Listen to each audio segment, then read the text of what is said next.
అధ్యాయము 7వ వచనం నుంచి 9వ వచనం వరకు చదువుకుందాం. ప్రకటన గ్రంథము 12వ అధ్యాయము 7 నుంచి 9 వరకు. Let us turn our book to Book of Revelation chapter 12 from verse 7 to 9. అంతటా పరలోకమందు యుద్ధం జరిగెను. మిఖాయేలును అతని దూతలను ఆ ఘట సర్పముతో యుద్ధము చేయవలని ఉండగా ఆ ఘట సర్పము దాని దూతలను యుద్ధము చేసిరి గాని గెలవలేకపోయింది. కనుక పరలోకమందు వారికి స్థలము లేకపోయిను. కాగా సర్వలోకమును మోసపుచ్చుచు అపవాదనియు సాతాననియు పేరు గల ఆది సర్పమైన మహాఘట సర్పము పడద్రోయబడెను. అది భూమి మీద పడద్రోయబడెను. దాని దూతలు దానితో కూడా పడద్రోయబడిరి. ప్రభువైన యేసుక్రీస్తు చదవబడిన వాక్యాన్ని దీవించి ఆయన మనతో సూటిగా తేటగా స్పష్టంగా ప్రతి ఒక్కరికి అర్థమయ్యే రీతిలో మాట్లాడడం కాక. ఆమేన్. Praise the Lord. మరి ఈ రోజు కొంచెం వర్తమానం కొద్దిగా కఠినంగానే ఉంటుంది. ఎందుకంటే ప్రభువైన యేసుక్రీస్తు ఇచ్చిన కృపను బట్టి వర్తమానం ఎందుకొరకు మనకి ఇవ్వబడినదంటే ఈ దినము మనం జీవిస్తున్న దాన్ని గుర్తించడానికి మనకు వర్తమానం ఇవ్వబడింది. మన చుట్టుపక్కల ఎప్పుడు ప్రవక్త ఒక మాట అంటాడు, నీ చుట్టుపక్కల జరుగుతున్న సంగతులు చూసినప్పుడు కాలములో ఏ ఒక్క సమయంలో నువ్వు జీవిస్తున్నావో నీకు తెలుస్తుంది అంటాడు. అయితే నువ్వు తెలుసుకోవటం వేరు, గ్రహించటం వేరు, దాని కొరకు నువ్వు జీవించడం వేరు. ఈరోజు అనేక మంది మనము ఏ ఒక్క డినామినేషన్కి వెళ్ళినా ఏ ఒక్క సంఘానికి వెళ్ళినా కూడా వాళ్ళందరూ ఏమంటారంటే everybody says that nowadays they are saying that we are living in the end time. ప్రతి ఒక్కరు కూడా అనే మాట ఏంటంటే మనం అంత్యకాలంలో ఉన్నామని. Here the problem is they are saying that they are in the end of the time but they are not behaving like. వారు చెప్తున్న మాట ఏంటంటే మనం అంత్యకాలంలో ఉన్నాము అని. అయితే వారి యొక్క ప్రవక్తను చూసినప్పుడు వారు అంత్యకాలం ఉన్నట్టుగా ఉండటం లేదని. సో ఇక్కడ మనం గమనించాల్సింది ఏంటంటే నువ్వు నిజంగా క్రీస్తు సంబంధం అయితే, నిజంగా నీ యొక్కకి వర్తమానమే వచ్చినట్లయితే నువ్వు అంత్యకాలంలో ఉన్నావని చెప్పడం కాదు, కానీ అంత్యకాలంలో ఉన్నట్టుగా నువ్వు ఉండాలి. ఏ కాలంలో నువ్వు జీవిస్తున్నావో ఆ కాలము, ఆ యొక్క సమయము, నీ యొక్క దినము నీకు తెలిసినప్పుడు నువ్వేం చేస్తావంటే సహజంగానే మానవ సంబంధంగా మన లోపల ఏవైతే ఉన్నాయో అవి మనం వదిలిపెట్టేస్తాం. ఎందుకని? నేను ఎలాగైనా క్రీస్తుని చేరాలి. See, Apostle Paul said, అపోస్తలుడైన పౌలు గట్టిగా నేను ఏ విధము చేతనైనా పునరుత్థానములో ఉండవలనని. అది ఏమవుతుందో నాకు అనవసరం, ఏం జరుగుతుందో నాకు అనవసరం. పునరుత్థానం చెందాలంటే నేను ఏం చేయాలో అవి నేను చేస్తానంటాడు. అంటే పునరుత్థానం సంబంధించిన ఆయనకి ఇష్టము ఉన్నది, పునరుత్థానం సంబంధించిన ప్రేమ ఉన్నది, పునరుత్థానం చెందాలని కోరిక ఉన్నది, పునరుత్థానం నిమిత్తం ఆయనకి భయం కూడా ఉన్నది. నేను దాన్ని పోగొట్టుకుంటానేమో, ఇలా లేకపోతే నేను పోగొట్టుకుంటానేమో అన్న ఒక భయం ఉన్నది. నేను ఎలాగైనా దాన్ని పొందుకోవాలని ఒక పట్టుదల ఉన్నది, ప్రేమ ఉన్నది. ఆ పునరుత్థానం చెందితేనే నేను క్రీస్తుని చూడగలను, ఆయనతో పాటు ఉండగలను అని ఇవన్నీ కూడా అపోస్తలుడైన పౌలులో ఉన్నాయి. అందుకని అన్నిటిని కలిపి ఒకే మాటలో ఒక మాట అంటున్నాడు. ఏ మాట అంటున్నాడంటే ఏ విధము చేతనైనను నేను ఆ పునరుత్థానం ఉండాలని. I want be a part of that resurrection. ఆ పునరుత్థానంలో నేను ఒక భాగమై ఉండాలని చెప్పి ఆయన కోరుకుంటా ఉన్నాడు. హల్లెలూయా. కాబట్టి గమనించండి, ఈ రోజు మనమందరం కూడా ఇక్కడ ఉన్నది ఏంటంటే only one reason we are all here. మనం ఇక్కడ అందరం ఉన్నదానికి ఒకే ఒక కారణం ఉన్నది. You know what it is? అదేంటో మీకు తెలుసా? అది ఏమై ఉన్నదంటే అది ఒక్కటే. ఎలాగైనా కానీ మనమందరం ఆ యొక్క ఎత్తబాట్లో ఉండవలసి ఉన్నాం. ఎలాగైనా కానీ ఎక్కడ ఉండాలంటే ఒకే ఒక్క దాంట్లో ఎత్తబాట్లో ఉండాలి. ఈ ఎత్తబాట్లు ఎలాగంటే నువ్వు సజీవుడిగా అయినా ఆయన దగ్గరికి వెళ్ళవలసి ఉన్నావు, లేదంటే మరణించి సమాజంలో పాతి పెట్టబడి ఆయన యొక్క కేక చేత తిరిగి లేచి ఆయన కలిసిన వాడిగా ఉండవలసి ఉన్నది. either this way or that way. ఇలాగైనా అలాగైనా, ఈ మార్గం గుండా అయినా ఆ మార్గం గుండా అయినా, ఎలాగైనా నువ్వు చేరవలసిన ఆయన దగ్గరికి మాత్రమే. So we have only one destiny. The destiny is nothing but Jesus Christ. మనకి ఒకే ఒక్క గమ్యస్థానం ఉన్నది. ఆ గమ్యస్థానం అంటే మరి ఏదో కాదు కానీ ప్రభువైన యేసుక్రీస్తు అయి ఉన్నాడు. హల్లెలూయా. అయితే గమనించండి, ఈరోజు మనకి ఈ పరిస్థితి ఎందుకు వచ్చిందంటే అపవాది అనేవాడు పైనుంచి కిందకి పడదేయబడ్డాడు. I have told you so many times. Very often I would like to say this thing. చాలాసార్లు మీకు ఈ మాట చెప్పాను, నేను తరచుగా ఈ మాట చెప్పడానికి ఇష్టపడతా ఉంటా. You know what it is? వాడు పైనుంచి కిందకి పడదేయబడ్డాడు. వాడు పైన ఏం చేశారంటే దేవుని యొక్క దూతలతో యుద్ధం చేసి ఓడిపోయి ఉన్నాడు. You know who led the army of God? Michael. మిఖాయేలు దేవుని యొక్క సైన్యాన్ని నడిపించి ఆ అపవాదిని పైనుంచి కిందకి పడదోశాడు. Let me tell you another thing. The angels of God, దేవుని యొక్క దూతల చేతిలో వాడు ఓడిపోయి ఉన్నాడు. Now here, let me tell you one thing. ఇప్పుడు మీకు ఇక్కడ సంగతి చెప్పని, వారు దేవుని యొక్క పనివారి చేతిలో ఓడిపోయి ఉన్నారు. ఇప్పుడు మనమేమై ఉన్నామంటే దేవుడి యొక్క కుమారులు కుమార్తెలమై ఉన్నాం. మనము దేవుడిలో భాగమై ఉన్నాం. మనము ఆయన యొక్క వధువై ఉన్నాం. ఆయన చేత మనం ప్రేమించబడిన వారమై ఉన్నాం. ఇవన్నీ మనమై ఉన్నప్పుడు ఇప్పుడు ఒక రకంగా దేవుడు మనల్ని ఏ యొక్క స్థితిలో ఉంచారంటే దేవుని యొక్క దూతల కన్నా కూడా దేవుడు మనల్ని ఉన్నతమైన స్థితిలో ఉంచాడు. Praise the Lord. కాబట్టి ఆయన మనకి దూతల కన్నా కూడా కుమారులు కుమార్తెలు ఎక్కువ శక్తిమంతులై ఉంటారు. ఆ శక్తిని ఆయన మనకు అనుగ్రహించాడు. అయితే గమనించండి, దూతలాగా ఇక్కడి నుంచి నువ్వు అక్కడికి వేగంగా ప్రయాణం చేయలేవు. దూతలాగా నువ్వు మరణం లేకుండా లేవు, నొప్పి బాధ లేకుండా లేవు. ఇవన్నీ ఉన్నప్పటికీ నువ్వు ఆ శక్తిని కలిగి ఉన్నావు. ఒక మానవుని శరీరంలో, ఒక మట్టి శరీరంలో, ఒక పాపపు శరీరంలో నువ్వు పడి ఉన్నప్పటికీ కూడా still you are worshipping God. ఈ యొక్క శరీరంలో నుంచి కూడా నువ్వేం చేస్తున్నావు అంటే దేవుడిని నువ్వు ఆరాధిస్తా ఉన్నావు. ఆమేన్. దేవుని నామానికి మహిమ కలుగును గాక. వాడు పైనుంచి కింద పడిన తర్వాత అంతకు ముందు ఆ యుద్ధం ఎవరిదంటే దేవుని యొక్క దూతలది, సాతాను లేదంటే అపవాది యొక్క దూతలది. ఈ యుద్ధం పరలోకంలో పైన జరుగుతుంది. అయితే ఇప్పుడు వాడు కిందకు వచ్చి పడిన తర్వాత యుద్ధం ఎవరిదంటే ఇక దేవుని యొక్క దూతలది కాదండి యుద్ధము. అయితే వాడు యుద్ధం చేస్తూనే ఉన్నాడు ఈ రోజు కూడా. వాడు పరలోకం నుంచి కిందకి పడదోయబడినప్పటికీ కూడా ఇక్కడ యుద్ధం చేస్తూనే ఉన్నాడు. వాడు ఇప్పుడు ఇక్కడ యుద్ధం ఎవరితో చేస్తున్నాడు?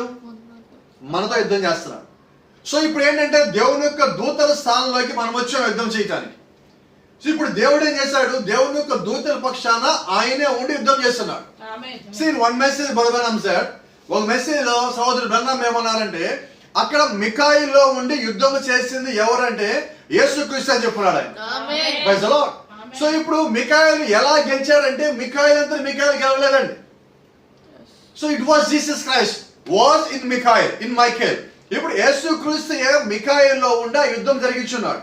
కాబట్టి దేవుని యొక్క దూతలు దాన్ని గెలిచున్నారు. అలాగే ఈ దినము అపవాది మీద నువ్వు గెలవాలి అంటే, సాతాను మీద నువ్వు గెలవాలంటే, అపవాది యొక్క శక్తుల మీద నువ్వు గెలవాలంటే, చీకటి శక్తుల మీద నువ్వు గెలవాలంటే నువ్వు చేయాల్సిన పని ఏంటంటే నువ్వు అక్కడ నిలబడినప్పుడు, నిన్ను దేవుడు వాడుకునే విధంగా నువ్వు అక్కడ నిలబడినప్పుడు దేవుడు నీలోంచి అపవాదిని గెలుస్తాడు. నువ్వు చేయాల్సిన పని ఎలా అంటే ఒకటే, taking sides with Jesus Christ. You have to do only one thing, యేసు పక్షమున నిలబడు. Praise the Lord. అక్కడ మోషే యేసు పక్షం నిలబడ్డాడు. అక్కడ ఏలియా మోషే ఏలియా ఇద్దరు యేసు పక్షం నిలబడినారు. అపోస్తలుడైన పౌలు యేసు పక్షం నిలబడి ఉన్నారు. ఈ రోజు అవకాశం నీది నాదై ఉన్నది. వాళ్ళకి నిలబడిన వాళ్ళు కేవలం చరిత్రలో మనుషులు కాదండి, పరలోకంలో మనం కలుసుకోబోయే వ్యక్తులై ఉన్నారు. They are not in history. వారు కేవలం చరిత్రలో మాత్రమే ఉన్నవాళ్ళు కాదండి. we will see them in the future. మనము భవిష్యత్తులో వారిని చూసే వాళ్ళుగా ఉన్నామండి. Praise the Lord. దేవుని నామానికి మహిమ కలుగును గాక. ఎప్పుడు? when can you see? before you going to see them, నువ్వు ఎప్పుడు వాళ్ళని చూడగలవంటే నువ్వు వాళ్ళు చూడటానికన్నా ముందుగా you have to taking sides with Jesus Christ. నువ్వు ఆయన చూడటానికన్నా ముందుగా ఆ మోషేని, ఆ ఏలియాని, లేదా అపోస్తలుడైన పౌలుని, విలియం బ్రన్హామ్ని, వీళ్ళందరినీ నువ్వు చూడటానికన్నా ముందుగా ఏం చేయాలంటే ఇక్కడ భూమి మీద ఈ దినమున నువ్వు వాక్యపక్షం నిలబడాలి. You should stay tall. నువ్వు చేయాల్సిన పని ఏంటి? నువ్వు వాక్యపక్షమున బలంగా నిలబడవలసి ఉన్నావు. Praise the Lord. No matter what happens, ఏమి జరుగుద్దో నాకు అనవసరమే. I want to stay true to God. That's what you must do.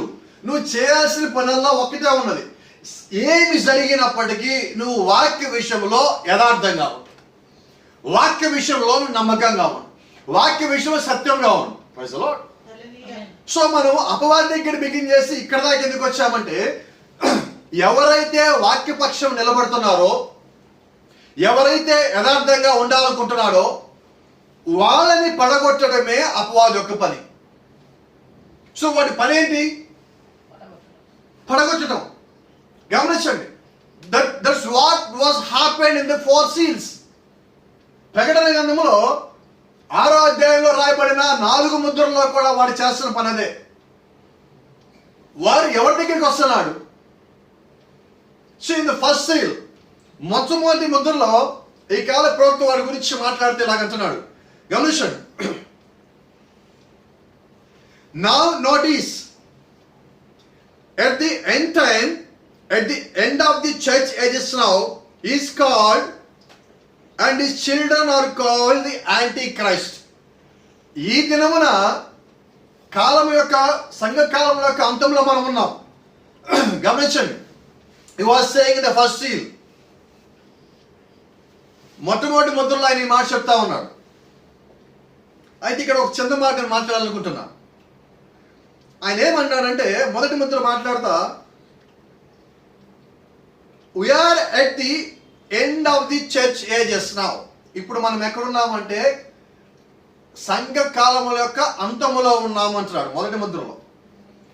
మొదటి ముద్ర మాట్లాడటానికన్నా ముందు మేఘం వచ్చింది 63:28. మరి ఇది ఎప్పుడు మాట్లాడాడంటే 18వ తారీఖు మాట్లాడింది. ఇది మార్చి 18 మాట్లాడింది.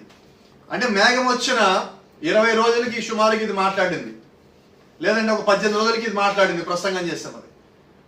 మరి చాలా మంది ఈరోజు ఏమన్నారంటే, మరి గొప్ప గొప్ప తెలివైన వాళ్ళు, జ్ఞానవంతులు, most educated persons are saying that rapture is over. మరి ఫిబ్రవరి 28 ఎత్తబాటు అయిపోయినట్లయితే మార్చి 18 ఇదేమిటి ఇంకా మనం 7 సంఘ కాలం యొక్క అంతంలో ఉన్నామంటారు? ఆయనకి తెలియదా? నీకు తెలియదా? గమనించండి, వాక్యాన్ని వాక్యంలాగే మనం చూడవలసి ఉన్నది. అయితే ఈరోజు దాని యొక్క ప్రభావం చాలా వాటి మీద ఉంటుంది. గమనించండి, cause anything that is against Christ is anti Christ. ఈరోజు మనం గమనించాల్సింది చాలా ముఖ్యమైనది ఏంటంటే, క్రీస్తుకి వ్యతిరేకమైనది ఏదైతే ఉన్నదో అదంతా కూడా క్రీస్తు విరోధి చేసే పని. If it is against Christ, then it is nothing but the antichrist. క్రీస్తుకి వ్యతిరేకమైనది అంత్యక్రీస్తు అనకూడదండి. తెలుగులో మనం దాన్ని ఏమనాలంటే క్రీస్తు విరోధి అనాలి. అంత్యక్రీస్తు అంటే కాలం యొక్క అంతంలో వచ్చే క్రీస్తు అని. అయితే పొరపాటున తెలుగులో అలాగే తర్జుమా చేయబడింది. దాని మీద నిందలు మోపొద్దు, ఏమీ చేయదు. కానీ అది మనకి అవకాశం ఉంది కాబట్టి సరి చేసుకోవడానికి అది తర్జుమా యొక్క పొరపాటే కానీ ముద్రణ యొక్క పొరపాటు కాదు. అయితే ఇంగ్లీష్లో ఉన్న దాని ఉద్దేశాన్ని మనం యాక్సిస్గా తీసుకుందాం. యాంటీ క్రైస్ట్ అంటే క్రీస్తుకి విరోధి, క్రీస్తు వ్యతిరేక అర్థం. కాబట్టి మనం తెలుగులో దాన్ని అంత్యక్రీస్తు అనకూడదని దయచేసి గుర్తుపెట్టుకోండి. అంత్యక్రీస్తు, don't say in our local language Telugu, don't say antichrist, because you know if you says antichrist that means it is different meaning in Telugu. మీరు తెలుగులో అంత్యక్రీస్తు అనే పదంగానే వాడినట్లయితే అది వేరొక అర్థాన్ని తీసుకొస్తా ఉన్నది. కాబట్టి తెలుగులో మనం ఏమవ్వాలంటే క్రీస్తు విరోధి, enemy of Christ. You can say in Telugu like that, enemy of Christ, క్రీస్తుకి విరోధి లేదంటే క్రీస్తు యొక్క వ్యతిరేకని. గమనించండి. And anything that's against the word is against Christ. క్రీస్తుకి వ్యతిరేకమైనది క్రీస్తు యొక్క విరోధి యొక్క తత్వం. అలాగే వాక్యానికి వ్యతిరేకమైనది కూడా క్రీస్తు వ్యతిరేకమైనదే. ఎందుకంటే క్రీస్తు వేరు, వాక్యం వేరు కాదండి. క్రీస్తే వాక్యమైనాడు, వాక్యమే క్రీస్తు అయి ఉన్నది. ఎందుకంటే యోహాను సువార్త 1వ అధ్యాయంలో యోహాను గారు అక్కడ రాసినప్పుడు చూడండి, ఆయన ఎక్కడి నుంచి ప్రారంభించారంటే, ఆదియందు వాక్యం ఉండెను, వాక్యము దేవుని వద్ద ఉండెను, వాక్యమే దేవుడై ఉండెను. కాబట్టి ఇక్కడ ఏంటి? వాక్యమే దేవుడు, దేవుడే వాక్యము. వాక్యము శరీరధారై మన మధ్య నివసించారు. The word made flesh and dwelled among us. ఇక్కడ ఏం జరిగిందంటే వాక్యము శరీరధారయ్యాడు. ఆ శరీరం ఎవరు? ఇమ్మానుయేలు అనే శరీరంలో వాక్యం వచ్చింది. ఆ వాక్యము ఇమ్మానుయేలు అనే శరీరంలో విశ్రాంతి తీసుకున్నది కాబట్టి, ఆ వాక్యము ఇమ్మానుయేలు అనే శరీరాన్ని అభిషేకించింది కాబట్టి, the anointed one called Christ, అభిషేకించబడిన వాడు క్రీస్తు అయి ఉన్నాడు, అభిషేకించబడిన వాడు మెస్సయ్య అయి ఉన్నాడు. కాబట్టి ఈ రోజు వాక్యం వేరు కాదు, క్రీస్తు వేరు కాదు. క్రీస్తే వాక్యమై ఉన్నాడు, వాక్యమే క్రీస్తు అయి ఉన్నాడు. ఈ రెండు ఒకటే ఉన్నది. అయితే ఈ రోజు మనం ఏమైనామంటే we're part of that Christ. ఆ యొక్క క్రీస్తులో మనము భాగమై ఉన్నాం. We're part of that word, మన వాక్యంలో భాగమై ఉన్నాం. Praise the Lord. దేవుని నామానికి మహిమ ఘనత ప్రభావం కలుగును గాక. అయితే ఇది గమనించండి, cause Christ is the word. ఎందుకనంటే క్రీస్తే వాక్యమై ఉన్నాడు. ఆమేన్. అయితే ఇక్కడ గమనించాల్సింది ఏంటంటే, వాడు పైనుంచి కిందకి పడదోయబడిన తర్వాత, ఎందుకు పడదోయబడ్డారంటే వాడు సింహాసనం కావాలని. సరే కిందకు వచ్చాడు. కిందకు వచ్చి వాడు ఏం చేశారంటే గమనించండి, ప్రవక్త అంటున్నాడు, వాడు తన దగ్గర ఉన్నదాన్ని, తన దగ్గర ఉన్న అబద్ధాన్ని, తన దగ్గర ఉన్న మోసాన్ని, తన దగ్గర ఉన్న అత్యధికమైన జ్ఞానాన్ని వాడు ఏం చేస్తారంటే అమ్ముకుంటున్నాడు. సోదరు బెన్నమ్మ మాట్లాడుతున్నాడు, వాడు ఆ జ్ఞానాన్ని ఈ రోజు మనకు అమ్ముతున్నాడు. వాడు ఆ జ్ఞానాన్ని ఏదైనా తోటలో ఉన్న అవ్వకు కూడా అమ్మాడు. The same thing he is doing today. వాడు అదే పనిని ఈ రోజు చేస్తున్నాడు. ఎందుకని చేస్తాడంటే వాడు మారడు. మీరు ఏమైనా చేయండి, but you no is very good actor. Is very good actor. He pretends. You know, Satan is a very good actor. When the situation comes, he will act just like that. ఆ యొక్క పరిస్థితి వచ్చినప్పుడు వాడు ఏం చేస్తారంటే, వాడు మహానటుడు అండి. అపవాది అనేవాడు మహానటుడు. వాడు ఏం చేస్తాడా ఉంటే ఆ పరిస్థితి తగ్గట్టుగా వాడు నటిస్తూ ఉంటాడు. గమనించండి, వాడు పాస్టర్ లాగా ఉండేటప్పుడు వాడికి ప్రవర్తన ఎలా ఉంటుంది తెలుసా? పాస్టర్ లాగే ఉంటుంది. వాడు అబద్ధమా మోసమా జరిగించేటప్పుడు ఇక వాడికన్నా అబద్ధీకుడు అలాగుంటుంది, వాడికన్నా ఇక మోసగాడు ఉన్నాడు అలాగుంటుంది. అంటే వాడు ఏం చేస్తా ఉంటాడంటే వాడి యొక్క రూపాలను మార్చుకుంటా తిరుగుతున్నాడు. That's what happened in the 4 seals. 4 ముద్రలు అదే జరిగినది. సాతాను చూడండి, in the first seal he came like a white horse rider. మొట్టమొదటి ముద్రలో వాడు ఎలాగొచ్చాడంటే ఒక తెల్లని గుర్రం మీద సవారీ చేస్తా వచ్చాడు. ఇది రైట్.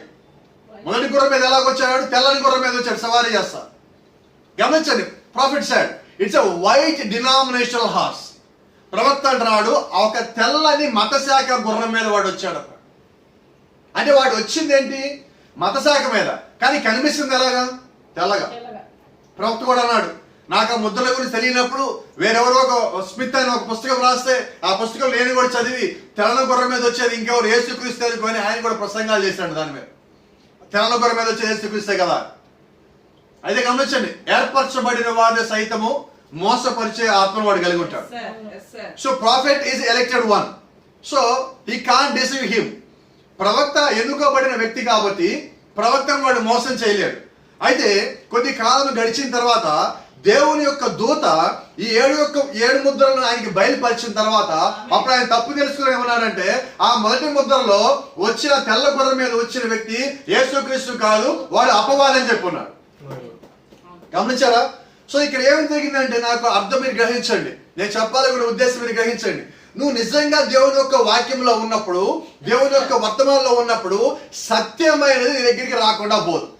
నువ్వు అబద్ధంలో పడు, నువ్వు మోసంలో పడు, నువ్వు భ్రమంలో దాచిపెట్టబడి ఉండు, నువ్వు ఆత్మీయమైన పొరలు గమనించుకొని ఉండు, నువ్వు ఏ యొక్క స్థితిలో ఉన్నప్పటికీ, ఏ యొక్క స్థానంలో ఉన్నప్పటికీ, ఎటువంటి పరిస్థితులను పడినప్పటికీ దేవుడు నిన్ను వదిలిపెట్టడు. ఆయన నిన్ను మళ్ళా తిరిగి వాక్యంలోకి తెచ్చుకుంటాడు, నిన్ను తిరిగి సత్యంలోకి నడిపిస్తున్నాడు. That is his duty. అది ఆయన యొక్క పద్ధతి అండి. ఆయన ఎంచుకున్న మార్గం అది. ఆయన యొక్క బిడ్డలు మార్గము తప్పిపోయినప్పుడు ఒక వాక్యం ద్వారా, ఒక వ్యక్తి ద్వారా, ఒక దర్శనం ద్వారా, ఒక కళ ద్వారా, ఒక పాట ద్వారా ఆయన ఏదో ఒక రీతిగా మాట్లాడి వాళ్ళని తిరిగి సరి చేసుకుంటాడు. Praise the Lord. ఆ రీతిగా ప్రవక్త అక్కడ పొరపాటు పడ్డప్పుడు ఆయన సత్యం తెలియజేసినప్పుడు ప్రవక్త అన్నాడు, అయ్యా ఇదిగో నేను తెలియకి దీన్ని బోధించాను, అప్పుడు నాకు దేవుడు బయలుపరచలేదు, ఇప్పుడు నాకు బయలుపరిచాడు, గతంలో నేను చెప్పిన తప్పు ఇదిగో ఇప్పుడే సరి చేసుకుంటాను అని చెప్పి ఆయన చెప్పడం జరిగింది. అయితే ఈరోజు సమస్య ఏంటో తెలుసా? అలాగే చెప్పేవాళ్ళే గర్వయ్యారు. కాపరి సంగతి సరే, ఈరోజు విశ్వాసులే నేను తప్పు చేశాను, నేను పొరపాటు పడ్డాను, నన్ను క్షమించండి అనే స్థితి ఈరోజు కలిగి లేదు. కాబట్టి గమనించండి, వాక్యంలో నువ్వు నిజంగా జీవిస్తా ఉన్నప్పుడు, సత్యమైనది నీ దగ్గరికి వచ్చినప్పుడు నువ్వు దాన్ని గ్రహించేవాడిగానే ఉంటావు, దాన్ని నువ్వు గుర్తించేవాడిగానే ఉంటావు. ఎందుకంటే జీవం కలిగినది, నిజమైనది, సత్యమైనది నిన్ను దాటిపోవటానికి అవకాశమే లేదు. Praise the Lord. దేవుని నామానికి మహిమ ఘనత ప్రభావం కలుగును గాక. సరే గమనించండి, వాడి మొట్టమొదటి ముద్రలో ఎలాగ వచ్చారంటే ఒక తెల్లని గుర్రం మీద వచ్చాడు. రెండో ముద్రలో వాడు ఎలాగ వచ్చారంటే ఒక ఎర్రని గుర్రం మీద వచ్చాడు. మూడో ముద్రలో వాడు ఎలాగ వచ్చారంటే ఒక నల్లని గుర్రం మీద వచ్చాడు. ఇక నాలుగో ముద్రలో వాడు ఎలాగ వచ్చారంటే మొదటి గుర్రము ఎర్రది, రెండో గుర్రము మొదటి గుర్రము తెల్లది, రెండో గుర్రం ఎర్రది, మూడో గుర్రం నల్లది. ఈ మూడింటిని కలిపితే ఆ నాలుగో రంగు గుర్రం వస్తుంది. ఈ నాలుగో గుర్రం ఏంటి తెలుసా? పాండుర వర్ణం. It's mixed of first 3 horses. మొట్టమొదటి 3 గుర్రముల యొక్క రంగుని కలగలిపితే ఆ వచ్చేదే 4. గమనిస్తున్నారా? ఇప్పుడు వాడు ఏం చేశాడంటే వాడి దగ్గర ఒక త్రిత్వం ఉన్నది. ఏ త్రిత్వం ఉన్నది? తెలుపు, ఎరుపు, నలుపు. ఈ 3 త్రిత్వముల్ని కలిపితే ఆ వచ్చేదే 4ది. అందుకే ప్రవక్త అన్నాడు, వాడు 3 గుర్రం మీద వచ్చాడు, 3 రంగులు, అది కలిపినప్పుడు వచ్చేదే పాండుర వర్ణం. అది కలిపినప్పుడు వచ్చేదే పాండుర వర్ణం. So he came on the white horse in the first.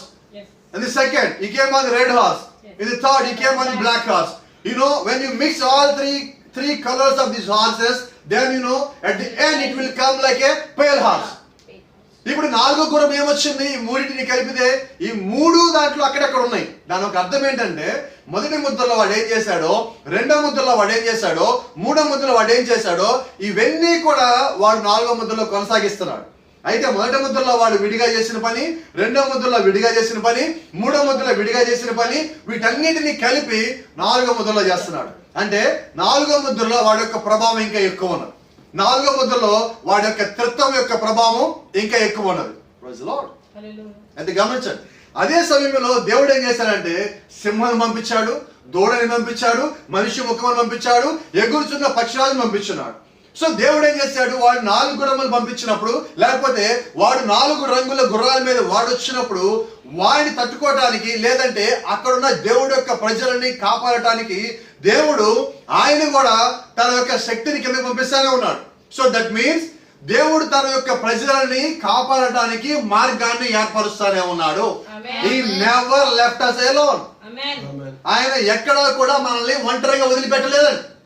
ఎందుకంటే you and me are the part of Christ. ఈరోజు నీవు నేను ప్రభు యేసుక్రీస్తులో ఒక భాగమై ఉన్నాం. ఆ భాగమైన దాన్ని ఆయన ఎన్నడూ వదిలిపెట్టలేడు. ఆ భాగమైన దాన్ని ఆయన ఎన్నడూ విడిచిపెట్టలేడు. Praise the lord. ఎందుకంటే దాన్ని బట్టి నువ్వు సంతోషించు. అపవాది యొక్క వారి యొక్క ప్రభావం ఎంత ఎక్కువగా ఉన్నప్పటికీ కూడా దేవుని వదిలిపెట్టలా. Praise the lord.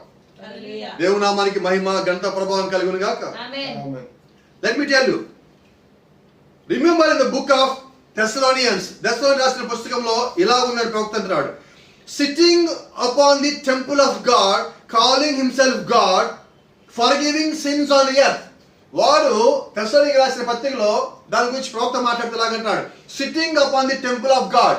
వాడు దేవుని యొక్క ఆలయంలో కూర్చొని కాలింగ్ హిమ్సెల్ఫ్ గాడ్, వాడిని వాడే దేవుడు చెప్పుకుంటూ భూమి మీద ఉన్న పాపాలని క్షమిస్తానంటున్నాడు. ఎవరండి?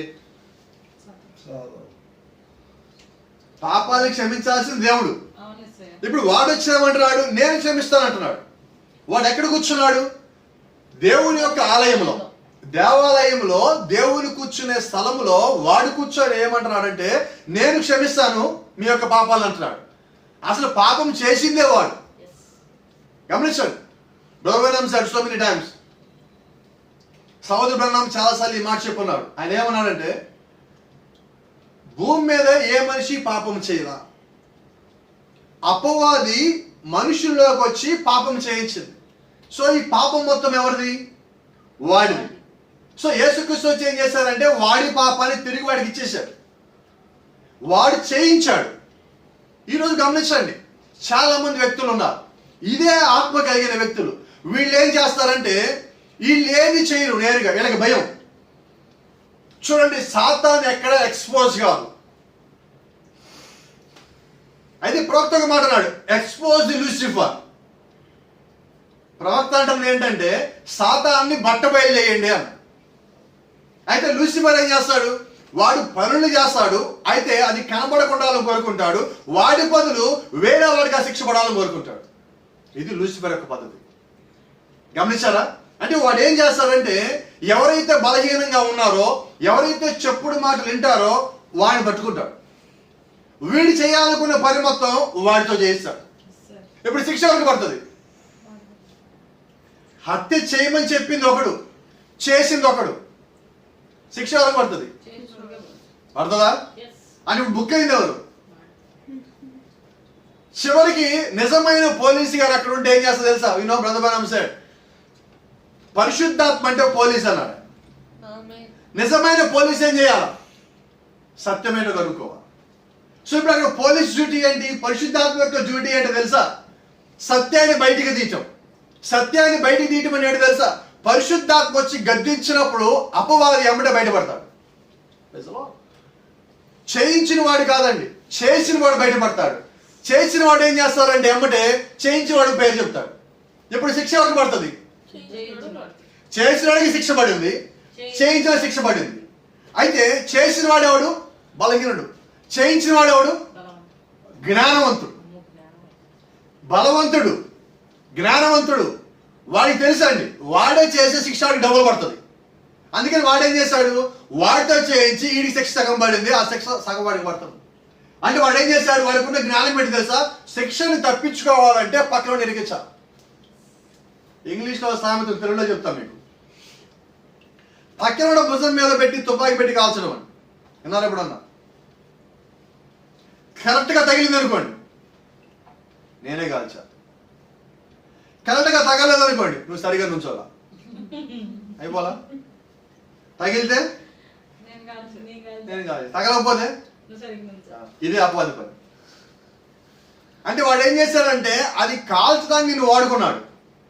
అది గురి తప్పింది అనుకో, ఆ నింద నీ మీద వేస్తాడు. తరిగ్గా తగిలింది అనుకో, నేను చెప్పానా, అయిపోయింది. గమనిస్తున్నారా? అంటే అపవాది యొక్క తంత్రం ఏంటో తెలుసా? తప్పించుకోవటం. అపవాది యొక్క తంత్రం ఏంటో తెలుసా? పక్కవాడిని ఎనికించటం. అలాగే వాడు ఏం చేస్తాడంటే పైనుంచి కిందకు వస్తా చూడండి, వాడు పరలోక నుంచి కిందకి పడదోయబడినప్పుడు పైనుంచి వస్తా ఏం చేస్తాడంటే వాడు తోక పట్టుకొని 1/3 వంతు ఆ నక్షత్రాలు తెచ్చుకొని కిందకి దూకాడు. అంటే వాడు ఏం చేశాడు? వాడితో పాటు ఆ నిందని మొయ్యాసోడిని కొంతమంది కూడా ఎంట పెట్టుకొని తిరుగుతున్నాడు. ఈరోజు వాడు ఏం చేస్తాడు తెలుసా? వాడు వదిలిపెట్టడు. ఎందుకు వదిలిపెట్టడు? వదిలిపెట్టి మారిపోతాడేమో, వదిలిపెట్టి పారిపోతాడేమో, వదిలిపెడితే మళ్ళీ దేవుళ్ళే కలిసిపోతాడేమో, వదిలిపెడితే తప్పులు ఒప్పుకుంటారేమో అని వాడు ఏం చేస్తారంటే నీ తప్పుని ఒప్పుకోనీయకుండా, నిన్ను దేవుడితో కలవనీయకుండా, నిన్ను వాక్యంలో నిలబడనీయకుండా వాడు ప్రతిరోజు ప్రతి గంట వాడు ఒక ప్రయత్నం ఏంటంటే నిన్ను వాక్యం నుంచి తప్పించాలి. గమనించండి, ఈరోజు లూసిఫర్ చేస్తున్న పని భూమి మీద కూడా అదే. వాడు చేస్తున్న ఏకైక పని ఏంటంటే ఒక వ్యక్తి గురించి చెడుగా చెప్తానే ఉండటం. నీ మైండ్లోకి వాడు చెడు చెప్పి చెప్పి చెప్పి చెప్పి ఎక్కిచ్చేస్తా ఉంటాడు లోపలికి. అయితే నువ్వేం చేయాలంటే వాడు చెప్పేటప్పుడు మొట్టమొదటి రోజే వాడు చెడు చెప్తున్నాడని తెలియగానే తీసి ముందాన్ని బయట పెట్టాలి. మొదటి రోజే. నువ్వు 2వ రోజు పెట్టలేవు, 3వ రోజు పెట్టలేవు. వాడి యొక్క మాటలు తేడాగా ఉన్నప్పుడు నువ్వేం చేయాలంటే ముందు దాన్ని తీసి బయట పెట్టు. నువ్వు చెప్పి నేను ఎంత నేను లోపలికి ఎదిగిపోయి మాట నేను తరచుగా చెప్తానే ఉంటాను. When we are busy with Christ, నువ్వు యేసు క్రీస్తుతో బిజీగా ఉన్నప్పుడు లోక సంబంధమైనది ఏది లోపలికి రాదు. లోక సంబంధమైనది లోపలికి రాదండి. ఎందుకని? నువ్వు వాక్యంతో బిజీగా ఉన్నావు. లోక సంబంధమైన దగ్గరికి వస్తా ఉన్నప్పుడు, లేదంటే క్రీస్తు విరోధి సంబంధించిన దగ్గరికి వస్తా ఉన్నప్పుడు నీ లోపల ఉన్న వాక్యము, నీ లోపల ఉన్న క్రీస్తు, నీ మీద ఉన్న అభిషేకము దాని దగ్గర అని కూడా ఆపుతా ఉంటుంది. That's what we need today. నువ్వు క్రీస్తు యొక్క అభిషేకం కింద, వాక్యం యొక్క అభిషేకం కింద నువ్వు ఉండాలంటే నువ్వు పరిపూర్ణమైన వాక్యముని కలిగి ఉండాలి. నువ్వు పరిపూర్ణమైన వాక్యముని కలిగి ఉంటే నువ్వు ఎన్నడూ క్రీస్తు విరోధి చేసే పనులు చేయవు. గమనించు. And then the church will be caught away, and when it's caught away, సంఘము కొనిపోబడిన తరువాత then he changes himself and anti Christ. వాడు సంఘం పైకి వెళ్ళిపోయిన తర్వాత వాడు పూర్తిగా వాడి రూపాన్ని చూపిస్తాడు. వాడు అప్పటి వరకు ఏం చేస్తాడంటే వాడి రూపాన్ని చూపించండి, వాడి రూపాన్ని దాచుకుంటా ఉంటాడు. గమనించండి, ప్రవక్త అంటున్నాడు, remember the anti Christ and the beast is the same self spirit. క్రీస్తు యొక్క విరోధి ఆ యొక్క మృగము, ఈ ఇద్దరిలో ఉన్నది ఒకే రకమైన వారి యొక్క సొంత ఆత్మ. ద సేమ్ సెల్ఫ్ స్పిరిట్, వారిద్దరు కూడా ఒకే రకమైన ఆత్మని కలిగి ఉన్నారు. Let me tell you, there is the trinity. Yes sir, ప్రవక్త అన్నాడు వారిలో ఆ త్రిత్వం అనేది ఉన్నది. ఏ రకమైన త్రిత్వం ఉందో చూడండి. There are 3 stages in the Nicolaitism. Nicolaitism లో 3 దశలు ఉన్నాయి. నికోలైటిజం అంటే ఏంటో తెలుసా? సంఘముని జయించటం. సంఘము ఎలాగైనా కానీ నా మాటినాలి, సంఘము నా యొక్క స్వాధీనంలో ఉండాలి. ఈరోజు మరి ఒక పెద్ద స్టేట్మెంట్ ఇస్తున్నా, ఇది చాలా కాంట్రవర్సీ కావచ్చు, అయితే దేవుని యొక్క వాక్యంలో ఉండదు అన్నట్టుగా మనం చెప్పాలి, లేని మనం జతపరచడానికి వీల్లేదు. ఈ రోజు ఏంటో తెలుసా పరిస్థితి? సంఘంలో కాపరికి ఎవరన్నా వ్యతిరేకంగా ఉంటే కాపరి వాళ్ళకి డబ్బులు ఇస్తూ ఉంటాడు. తెలుసా దేనికని? ఈ కాపరి చేసిన తప్పుల్ని వాళ్ళు సమర్థించాలి. వీళ్ళు ఆటోమేటిక్గా అప్పుడు దాకా మా పాస్టర్ గారు సరైన వాళ్ళు కాదనగానే డబ్బులు ఇవ్వగానే దీనికైతే సరైన ఎవడు లేడంట. ఏం జరిగింది? ఏశావు ఒక పూట భోజనం కోసం వాళ్ళని నమ్ముకున్నాడు. గమనించాడా? యోధా డబ్బు కోసం వాడిని నమ్ముకున్నాడు. బిలాము డబ్బు కోసం అమ్ముడుపోయాడు. యోసేపు సహోదరులు డబ్బు కోసం అమ్ముడుపోయారు. ఈ రోజు అనేక మంది డబ్బులు కనిపించగా అమ్ముడుపోతున్నారు. అంటే వారు దేని కొరకు వచ్చారు? డబ్బు కోసం వచ్చారు, పేరు కోసం వచ్చారు, లేదా ఇంక దేని కోసం వచ్చున్నారు. ప్రవక్తను చూడండి, ప్రతి ఒక్క విశ్వాసి, ప్రతి ఒక్క సేవకుడు కూడా ఈ 3 దశలను దాటవలసిన్నారన్నారు.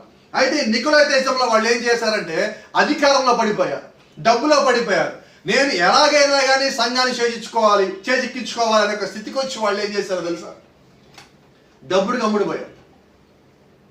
వాళ్ళు చేస్తున్న పనదే. అంటే వాడు అక్కడ ఉద్దేశం ఏంటంటే ఎలాగైనా నాకు సంఘం కావాలి.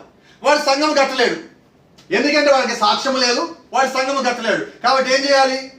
కట్టింది ఉంటే బాగుంటుందిగా. ఈజీ కదా ఇది? తెలుగులో ఒక సామెత ఉన్నది, చీమలు పెట్టిన పుట్టలు పాములకు ఇరువైనట్లు. చీమలు పెట్టిన పుట్టల్ని పాములు వాడుకుంటారు. దేనికంటే పాముకి పుట్ట పెట్టడం రాదు, దానికి తెలిసి చంపటమే. చీమకేం తెలుసు? చీమ చంపదండి ఎవరిని. అదేం చేస్తా తెలుసా? చీమ కట్టుకుంటూ పోతుంది. ఇంకో సంగతి తెలుసా మీకు? చీమ క్రమశిక్షణ ఉన్నది. చాలాసార్లు మీకు చెప్పా, ఈగ ఎలాగుంటుంది, చీమ ఎలాగుంటుంది గమనించండి. ఓ చోట మీరు పంచదార పోయండి, లేకపోతే ఒక చోట మీరు బెల్లాన్ని ఉంచండి. ఆ బెల్లం దగ్గరికి పంచదార దగ్గరికి కానీ ఈగలు చెవులు మొత్తం రానియండి. ఒక్కసారి మీరు ఆ బెల్లం ముక్కని కానీ పంచదార పలుకుని కానీ ఒకసారి దులపండి ఇలాగా. మీరు గమనించారా లేదో, చీమలు మొత్తం అక్కడి నుంచి వెళ్ళిపోతాయి. అయితే ఈగలు వెళ్ళిపోయి మళ్ళా వస్తాయి. గమనిస్తున్నారా? ఈగలేమో వెళ్ళిపోయి మళ్ళా అక్కడికి వస్తున్నాయి. చీమలు ఏం చేస్తున్నాయి అంటే ఒకసారి వదిలిచ్చి కానీ ఇదేదో మన వీళ్ళు అసహించుకుంటారు, మన మీద చిరాక పడతారని చెప్పి చీమలు లేచి వెళ్ళిపోతాయి అక్కడి నుంచి. అయితే ఈగలు అలా ఉండవండి. మరి ఈ మాట నచ్చలేదు తెలియదు నాకు. ఈగలు ఏం చేస్తాయంటే వెళ్తే మళ్ళీ వస్తుంటాయి. ఏంటి? నువ్వు దాన్ని ఎన్నిసార్లు ఇసుక్కో, ఎన్నిసార్లు చిరాకు పడు, దాని పరిస్థితి ఏంటో తెలుసా? మళ్ళా ఆడికి వస్తూనే ఉంటుంది. కాబట్టి గమనించండి, చీమల్లో కూడా క్రమశిక్షణ ఉన్నది ఇక్కడ. ఆ క్రమశిక్షణ కలిగిన అవన్నీ కలిసి ఏం చేసినాయంటే ఒక పుట్ట కట్టుకున్నాయి అవి ఉండడానికి. అయితే వాటిని దోసేసి పాము దాని లోపల జొరబడుతుంది. ఈరోజు పరిస్థితే కదా. ప్రేమ కలిగినది ఒకడు, జీవం కలిగినది ఒకడు. వాస్తవంగా ఈరోజు సంఘం అంతా ఎవరిదంటే ప్రభు అయిన యేసుక్రీస్తుదండి. ఈరోజు సంఘం అంతా కలిసి ఏం చేస్తుంటే యేసుక్రీస్తుని బయటికి నెట్టి, క్రీస్తుని బయటికి నెట్టి ఈరోజు సంఘము లోపల ఉన్నది. According to 7 churches, according to revolution 3, ప్రకటన గ్రంథం 3వ అధ్యాయం ప్రకారంగా, ప్రకటన గ్రంథంలో 7వ సంఘకాలం ప్రకారంగా ఈ రోజు ప్రభు అయిన యేసుక్రీస్తు ఎక్కడాడంటే is outside of the churches and is knocking the door. ఈ రోజు క్రీస్తు ఎక్కడ ఉన్నాడంటే సంఘానికి వెళ్ళిపోతుండి సంఘం బయట నుంచి సంఘం యొక్క తలుపు తడుతున్నాడు. Is outside of the door. But you know He don't want to leave the church. Still he is waiting at the door. ఆయన సంఘముని వదిలిపెట్టడానికి ఇష్టంగా లేడండి. He doesn't desire to go. ఆయన ఇక్కడి నుంచి వెళ్ళిపోవాలని ఆశపడలేదండి. So the reason he is waiting outside and is knocking at the door. See, Revelation says, పెట్టగానే చెప్తా ఉన్నది, ఆయన ద్వారం వద్ద నిలబడి తలుపు తట్టుచున్నాడు. ఎందుకని తలుపు తడుతున్నాడు? తలుపు తీస్తే ఆయన లోపలికి వద్దాం. గమనించారా? అయితే ప్రవక్త అంటున్నాడు,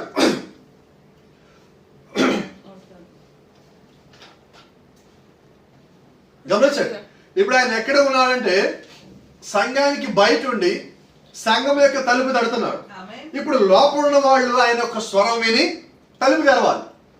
ఎవరైనా స్వరం? లోపల ఉన్నవాళ్ళు. లోపల ఉన్నది ఎవరు? ఆ యొక్క సంఘకాలం ఉన్న సంఘస్థులై ఉన్నారు. బయట ఉన్నది ఎవరు? ఆ సంఘకాలం సంబంధించిన కాపరై ఉన్నారు. అయితే వాళ్ళు ప్రవక్త అన్నారు, వాళ్ళు ఏం చేస్తారంటే వాళ్ళ యొక్క సొంత ఆచారాలు, సొంత సిద్ధాంతాలు వీటన్నిటిని పోగేసుకొని వాళ్ళు క్రీస్తు అనగా వాక్యమును అనగా దేవుణ్ణి బయటికి నెట్టి వాళ్ళే తెలిపేశారు. సోదరుడు బెర్నాం చెప్పినట్టుగా there is no lock outside. ఆ యొక్క తలుపుకి బయట గడ లేదండి, ఆ తలుపుకి లోపల గడ ఉన్నది. there is no lock at outside. there is only one lock which was inside. లోపల దానికి గడేబడి ఉన్నది, బయట గడేబడి లేదు. కాబట్టి గమనించండి, ఇప్పుడు ఎవరు తలుపు తీయాలంటే లోపల ఉన్న వాళ్ళు తలుపు తీయాలి. అయితే ఎవరు తలుపు తీస్తారు అంటే నా గొర్రెలు నా స్వరం విను. నువ్వు ఆయన నిజమైన కాపులను నమ్మినప్పుడు నువ్వు ద్వారము తెరిచి ఆయన లోపలికి ఆహ్వానిస్తావు. నువ్వు నిజంగా ఆయన యొక్క గొర్రె అయినప్పుడు నువ్వేం చేస్తావంటే ఆయన యొక్క స్వరం వినగానే ఆయన నా కాపురి అంటావు. అప్పుడు ద్వారము తెరుస్తావు, ఆయన లోపలికి ఆహ్వానిస్తావు. అయితే ప్రవక్త అంటున్నాడు, యేసుక్రీస్తు ఎందుకని తలుపు కొడుతున్నాడు? ఆయన బయటికి పంపించేసిన తర్వాత ఆయన వెళ్ళిపోవచ్చు కదా, ఎందుకని తలుపు బయట నిలబడి కొడుతున్నాడు అంటే ఆయన అంటున్నాడు, ఆయన లోపలికి వస్తే లోపల ఉన్న వాళ్ళకి రాబోయే అపాయం నుంచి కాపాడటానికి. అంటే బయటికి పంపించేసినప్పటికీ ఆ యొక్క త్రోసివేయబడిన రాజు ఎక్కడ అంటే అక్కడే ఉన్నాడు. యేసుక్రీస్తు యెరూషలేమును చూసి ఆయన కన్నీరు కాచాడు. ఎలాంటి కన్నీరు కాచాడో తెలుసా? నిన్ను కాపాడటానికి అనేక మంది ప్రవక్తలు నేను పంపించా, వాడు రాళ్లతో కొట్టావు. ఈరోజు చేస్తున్న పని ఏంటి? మాటలతో కొడుతున్నారు. సేవ చేయడానికి పోతేనే మాటలతో కొట్టడం. సేవ జరగనీయకుండా ఆపటమే అపవాది యొక్క ఉద్దేశము.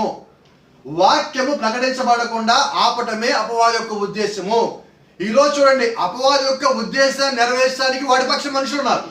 ఎక్కడి నుంచి వచ్చారంటే పైనుంచి వాడి కిందకు వచ్చేటప్పుడు వాడు తోకతో కొద్దిమంది తెచ్చుకున్నాడు. అదే సమయంలో దేవుడు భూమి మీద తన యొక్క సేవకులను అభిషేకించినప్పుడు ఆ సేవకులు తరపు నుంచి కూడా దేవుడు కొంతమంది నిలబెట్టున్నాడు.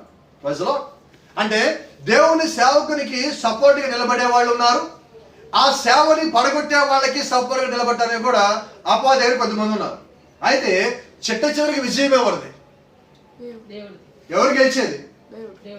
అయితే అపవాది యొక్క ప్రభావం ఉండదా అంటే ఉంటది.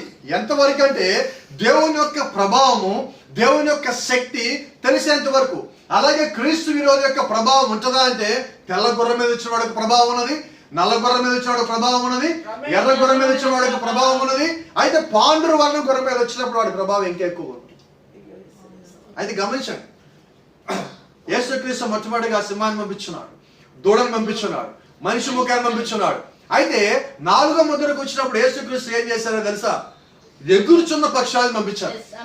ఎందుకంటే దూడ, సింహము, మనిషి ఇవన్నీ భూ సంబంధమే. ఇవి ఇక్కడే ఉంటాయి, ఇవి పైకి రావు. వాడు మొదటిసారి తెల్ల గుర్రం నేల మీదే, రెండోసారి ఎర్ర గుర్రం నేల మీదే, మూడోసారి నల్ల గుర్రం నేల మీదే, 4వసారి పాండ్ర గుర్రం అది నేల మీద. అంటే వాడి శక్తి ఎక్కడ? ఇక్కడ. ఇదేంటంటే ఈ భూమిని ప్రవక్త అంటున్నాడు, ఈ భూమి సాతాను ఏదేనో. We're living in the Satan side. ఇప్పుడు సాతాను ఏదేలో మనం జీవిస్తున్నాం. అయితే let me tell you, you are living like an eagle. ఇప్పుడు భూమి మీద నువ్వు ఎలా ఉన్నావు అంటే ఒక ఈగిల్ లాగా ఉన్నావు. So when the time comes, the baby eagle will come out from the eaglet. ఇక్కడ సమయం వచ్చినప్పుడు ఆ చిన్న పక్షిరాజు తన పక్షిరాజు గూడులోంచి బయటికి రావాలి. ఎప్పుడు? when he recognizes his day, when he recognizes the time, వాడి యొక్క సమయాన్ని వాడు గుర్తించినప్పుడు, వాడి యొక్క దినాన్ని వాడు గుర్తించినప్పుడు, వాడు ఇంకా పక్షిరాజు గూడులో ఉండాలని కోరుకోడండి. ఎందుకంటే పక్షిరాజు యొక్క స్వభావము గూడులో ఉండటం కాదండి, పైకి ఎగరటం. ఎందుకు దేవుడు నీకు రెక్కలు ఇచ్చాడు? దేవుడు నీకు 2 రెక్కలు ఇచ్చాడు. ఒకటి పాత నిబంధన, ఒకటి కొత్త నిబంధన. ఈ 2 రెక్కలు పెట్టి నువ్వు విదిలించి కొట్టినప్పుడు నువ్వు బజ్జులోంచి నువ్వు పైకి రావాల్సి ఉన్నావు. ప్రైజ్లో ఇప్పుడు దేవుడు నీకు ఇచ్చిన శక్తి ఏంటంటే నువ్వు దాన్ని గుర్తించాలి. ఆయనకి రెక్కలు ఎప్పుడు ఇచ్చాడు? నువ్వు పుట్టి పెరిగి పెద్ద ఎగరికి రెక్కలు ఇవ్వాలా. ఆ పుట్టుకుదలకి రెక్కలు దాచిపెట్టబడి ఉన్నాయి. అయితే అది ఒక సమయం వచ్చినప్పుడు, నువ్వు ఆహారం సరిగా తిన్నప్పుడు, నీ యొక్క ఎదుగుదల సరిగా ఉన్నప్పుడు ఆ రెక్కలు విస్తరించబడతాయి. అలాగే నువ్వు వాక్యంలో సరిగా ఉన్నప్పుడు నీకు ఇవ్వబడిన శక్తి కూడా విస్తరించబడుతుంది. అది సరైన సమయంలో నువ్వు సరైన రీతి దాన్ని వాడవలసి ఉన్నావు. అయితే గమనించండి, అపవాది యొక్క శక్తి భూమి మీద పెరిగిపోయినప్పుడు నువ్వు అకస్మాత్తుగా పైకి ఎగరటానికి దేవుడు ఆ రెక్కలు నీకు ఇచ్చున్నాడు. Praise lord. దేవుని నామానికి మహిమ ఘనత ప్రభావం కలుగును గాక.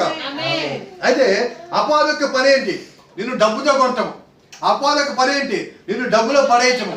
అపవాది యొక్క పని ఏంటి? నీ దగ్గర ఆరాధన జరగనీయకుండా ఆపటము. అపవాది యొక్క పని ఏంటి? నువ్వు ప్రార్థన చేయకుండా ఉండటము. So these are the things of the Lucifer. ఇవన్నీ ఏంటంటే ఆ లూసిఫర్ యొక్క క్రియలై ఉన్నాయి. మనం అపోస్తల కార్యాలను బైబిల్లో చూస్తున్నాం. అపోస్తల కార్యాలను చదివిన ప్రతి చోట లూసిఫర్ కార్యాలు ఉన్నాయి. ఈ లూసిఫర్ కార్యాల మీద జయమే అపోస్తల యొక్క కార్యం. ఆ కార్యాలను వాళ్ళు జయించారు. అక్కడ పక్షవాతం ఉన్నది. వారిని యేసుక్రీస్తు నామములో లేచి నిలబడమన్నప్పుడు వాళ్ళు లేచి నిలబడ్డాడు. చనిపోయిన వ్యక్తిని, ఐదుకున్న వ్యక్తి నిద్రలో ఉండి వాక్యం ఇంట 3 అంతస్తుల నుంచి కిందకి పడిపోయాడు. అపవాది ఏం చేసింది? అపోస్తలుని పౌలు వాక్యం చెప్తా ఉంటే అపవాది ఐతుకుకి నిద్ర కలుగజేసింది. ఇప్పుడు అపోస్తలుని పౌలు ఏం చేస్తాడు? ఐతుకు పడి కింద పడిపోయినప్పుడు వాక్యము జీవము కలిగినది, వాక్యము తిరిగి పైకి లేపగలదు, వాక్యము అపవాది కలిగించిన ప్రభావం నుంచి తప్పించగలదు చూపించడానికి అపోస్తలుని పౌలు వెళ్ళి ఐతుకు మీద ఉండి ప్రార్థన చేసి ఐతుకుని పైకి లేపున్నాడు. So what it is? It is a victory. It is a victory. ఇది ఏం జరిగినదంటే అది ఒక విజయమైనది. Victory over the Lucifer acts. Acts are the victories of the apostles.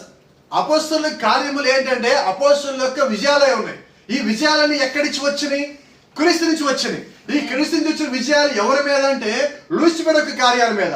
అయితే లూసిఫర్ యొక్క కార్యాల మీద క్రీస్తు విజయం సాధించాలంటే క్రీస్తు పక్షం నిలబడే వాళ్ళు ఆయన కావాలి. ఆమేన్. అంటే ఈ రోజు ఆయన కావాల్సింది ఎవరు? ఆయన పక్షం నిలబడే వాళ్ళు ఆయన కావాలి. ఆయన పక్షం నిలబడే వాళ్ళని నిలబడనీయకుండా చేయడమే లూసిఫర్ యొక్క పని. ఆయన పక్షం నిలబడే వాళ్ళని పరీక్షించి వాళ్ళకి సపోర్ట్ గా చేయడమే యేసుక్రీస్తు యొక్క పని. సో యేసుక్రీస్తు పని 24 గంటలు చేస్తున్నాడు. లూసిఫర్ పని 24 గంటలు చేస్తున్నాడు. మనం ఏం చేస్తాం? ఆదివారం అయితే మనకన్నా భక్తులు ఉంటారు తెలుసా? ఆదివారం ఉదయం లేచిన దగ్గర నుంచి నేను చెప్పాను గతంలో మాకు తెలిసిన ఒక ఆమె ఉన్నది. వచ్చేవాడు ఫోన్ చేస్తే ఏమి అంటది. ఆదివారం మీరు ఫోన్ చేశారు తెలుసా? ఏమంటున్నావు? ఏం జరిగింది తెలుసా? ఏమైంది ఇప్పుడు?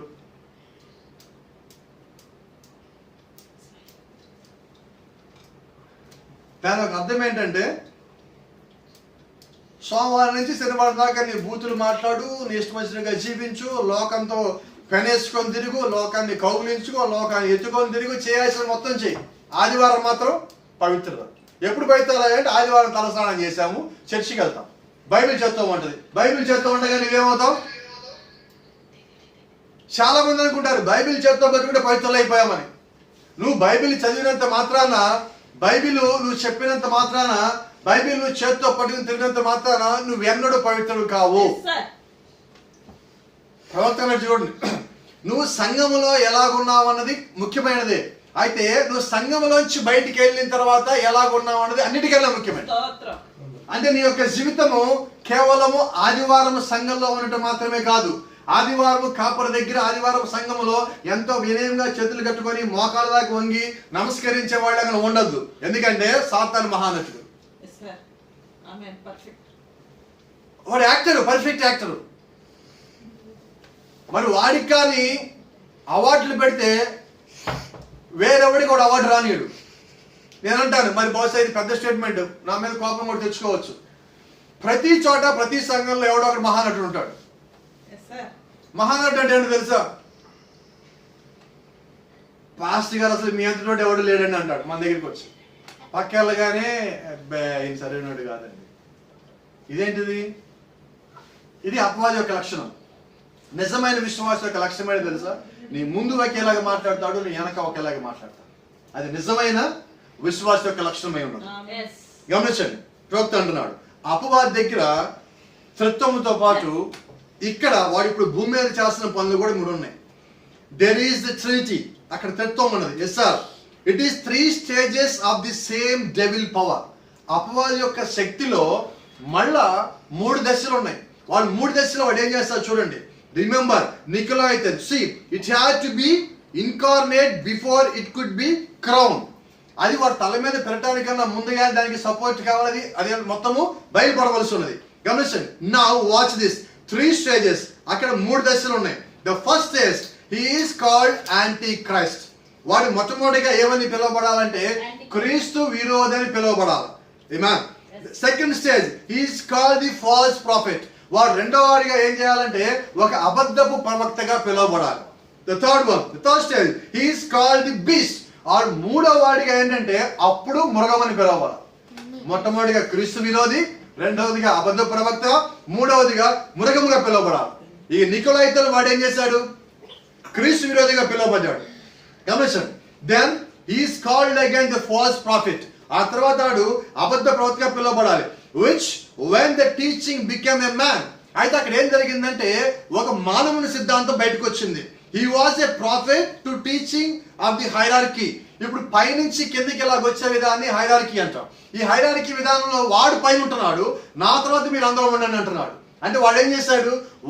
వాడే ఒక సొంత బోధన తయారు చేసుకుని వచ్చాడు. గమనిస్తున్నారా? జాగ్రత్తగా. The pope was the prophet to the false word. అబద్ధపు వాక్యానికి పోపు గారు అబద్ధపు ప్రవక్త అయి ఉన్నారు. గమనిస్తున్నారా? And that made him a false prophet. వారు వాక్యాన్ని సంకరం చేయటం ద్వారా, అబద్ధాన్ని లేనిదాన్ని చెప్పడం ద్వారా వారు ఒక అబద్ధ ప్రవక్త అయి ఉన్నాడు. గమనించారా? ఈరోజు మీకు చెప్తా, మళ్ళీ మీకు జ్ఞాపకం చేయండి. వారు కూర్చున్న సింహాసనం మీద ఏం రాసి ఉంటుందో తెలుసా? వికారస్ ఫిలిడై, వికారస్ ఫిలిడై instead of son of God. దేవుడి కుమారుడు బదులుగా నన్ను ఆరాధించని వాడు రాస్తున్నాడు. అంటే ఇప్పుడు ఎవరు?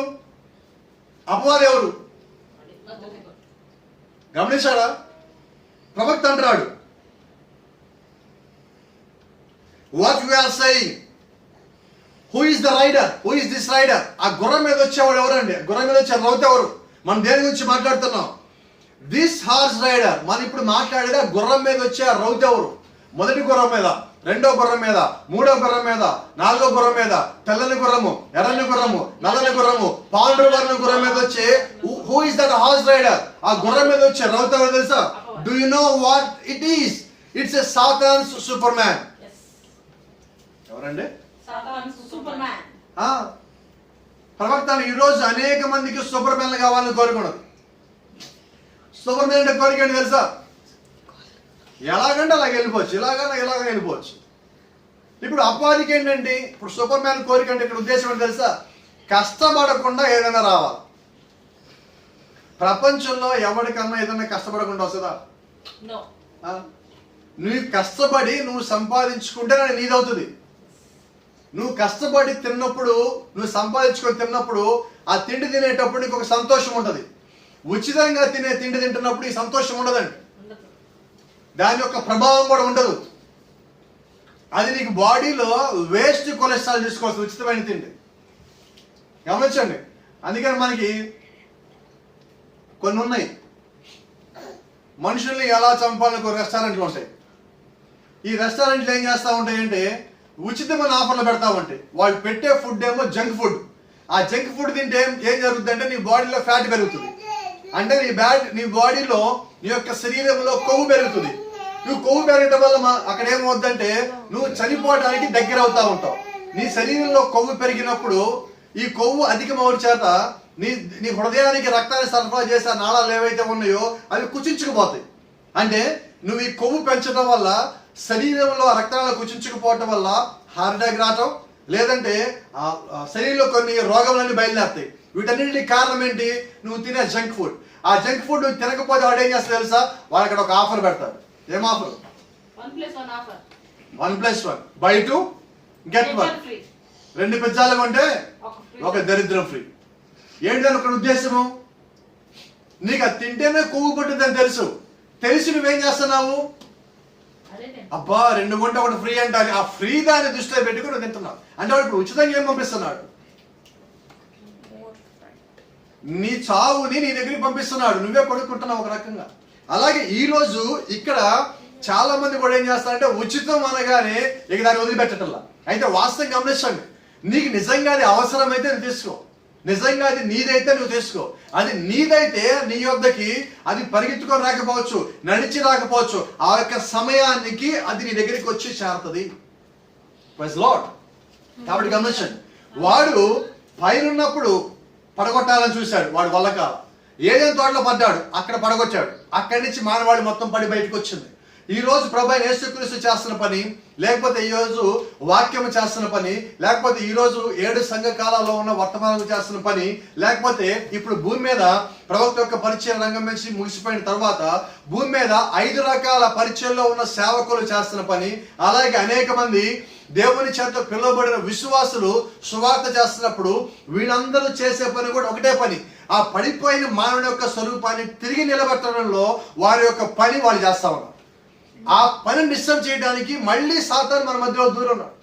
ప్రవక్త అన్నట్టుగా లేదంటే బైబిల్ అన్నట్టుగా వాడు ఇప్పటికే సంగమంలో దూరి ఉన్నాడు. వాడు ఎప్పుడు బయలుపడాలా? ఫస్ట్ వాడు ఏం చేస్తాడంటే వాడి మీద వీడికి చెప్తా ఉంటాడు. అది లూసిఫర్ యొక్క మొట్టమొదటి లక్షణం. రెండోది స్నేహాన్ని చెడగొట్టడం. మూడోది వాక్యాన్ని సంకలం చేయటం, నిన్ను ఆరాధన రాగనీయకుండా చేయటం. నువ్వు వాక్యంలో బలపడతావు అంటే నువ్వు బలపడనీయకుండా చేయటం. ఏం కాదు, ఒకరోజు ఆరాధన పోతే ఏమవుతుంది, ఏం కాదులే. ఈ రకమైన స్థితి తీసుకొచ్చేది ఎవరంటే పరిపూర్ణమైన అపవాదం, పరిపూర్ణమైన దెయ్యం. అది ఈ దెయ్యం పోవాలంటే ఏం చేయాలంటే నువ్వు మళ్ళా వాక్యం దగ్గరికి రావాలి. సో ఈరోజు వాక్యము నిన్ను పిలుస్తా ఉన్నది. దేని కొరకు పిలుస్తా ఉన్నది? నిన్ను పరిపూర్ణంగా చేయటానికి. The word is calling you to perfect you. దేవుని యొక్క వాక్యం ఎందుకు కొరకు పిలుస్తా ఉన్నదంటే నిన్ను పరిపూర్ణంగా చేయటానికి. If you really love the word of God, then you will turn your head to God, then you will turn your face to God, then you will walk to God, then you will run for God, you will thirst for God. నిజంగా నువ్వు దేవుని యొక్క వాక్యాన్ని ప్రేమించిన వాడివైతే నీ యొక్క తలని, నీ యొక్క ముఖమును దేవునికి తిప్పుకుంటావు. దేవుని యొక్క వాక్యము కొరకు నువ్వు పరిగెత్తుకుంటా పోతావు. దేవుని యొక్క వాక్యము కొరకు నువ్వు ఆకలి దాహము కలిగి ఉంటావు. If you really love the word, నిజంగా వాక్యముని ప్రేమించే వాడివైతే నువ్వు వాక్యము కొరకు you will do each and everything. You will sacrifice for what you have. నువ్వు ఏదైతే కలిగి ఉన్నావో నీ వాక్యము నిమిత్తము నువ్వు త్యాగం చేసేవాడిగా ఉంటావు. Some times you may be sacrifice your time. కొన్నిసార్లు యొక్క సమయాన్ని నువ్వు సాక్రిఫైస్ చేస్తూ ఉంటావు, త్యాగం చేస్తుంటావు. To listen the word, to establish the word. నువ్వు వాక్యంలో స్థాపించబడటానికి, నువ్వు వాక్యాన్ని వినటానికి నీకున్న సమయాన్ని వెచ్చిస్తూ ఉంటావు. See, let me tell you, some people are there, those who don't like to attend in the Sunday worship. కొంతమంది ప్రజలు ఉన్నారు, వాళ్ళు ఎవరంటే ఆదివారపు ఆరాధన కూడా రాలేని దౌర్భాగ్యం. అయితే ఇక్కడ దౌర్భాగ్యం అంటే ఆరాధనకి రాని ప్రతి ఒక్కరు దౌర్భాగ్యుడు కాదండి. ఏ స్థితిలో నువ్వు రాలేకపోతున్నావు, నీకు అవకాశం ఉండి రాలేకపోయావంటే అది ఖచ్చితమైన దౌర్భాగ్యమే. నువ్వు అవకాశం ఉండి నువ్వు వాక్యం నిలబడలేకపోయావంటే అది నిజమైన దౌర్భాగ్యము. ఎందుకంటే 7వ సంఘ కాలంలో ఒక మాట రాయబడినది. ప్రకటన గ్రంథం 3వ అధ్యాయంలో 7వ సంఘ కాలంలో ఒక మాట రాయబడినది. నీవు దిక్కుమాలిన వాడువు, నీవు దౌర్భాగ్యుడు, నీవు గుడ్డివాడు. నిజమైన గుడితనం అంటే ఆత్మీయమైన గుడితనం అన్నాం. నిజమైన దౌర్భాగ్యం అంటే ఏంటి? నీకు చర్చికి రావడానికి అన్ని రకాల ఏర్పాట్లు ఉన్నాయి, నీకు వెహికల్ ఉన్నది, రావటానికి పెట్రోల్ కొట్టించడానికి డబ్బులు ఉన్నాయి, రావడానికి సమయం ఉన్నది. ఇవన్నీ ఉండి కూడా నువ్వు వాక్యం దగ్గరికి రావటం లేదంటే దాన్ని ఏమంటే తెలుసా? నిజమైన దౌర్భాగ్యం అంట. నిజమైన దౌర్భాగ్యం. దౌర్భాగ్యం ఏంటి తెలుసా? అన్నీ ఉండి ఏమీ లేకుండా జీవించటం. క్రీస్తులో నువ్వు అన్నీ కలిగి ఉన్నావు, ఆ క్రీస్తులో నువ్వు కలిగిన దాని కొరకు నువ్వు జీవించు. క్రీస్తులో నువ్వు ఏమీ కలిగి లేకుండా ప్రపంచంలో నువ్వు అన్నీ కలిగి ఉంటే వాడే దౌర్భాగ్యుడు అంటారు. నీకు అన్ని రకాల వసతులు ఉన్నాయి, అన్ని రకాల ప్రేరేపణలు ఉన్నాయి, నువ్వు వాక్యములో నిలిచి ఉండటానికి కావాల్సిన సమస్తము దేవుడు నీ కొరకు ఇచ్చున్నాడు.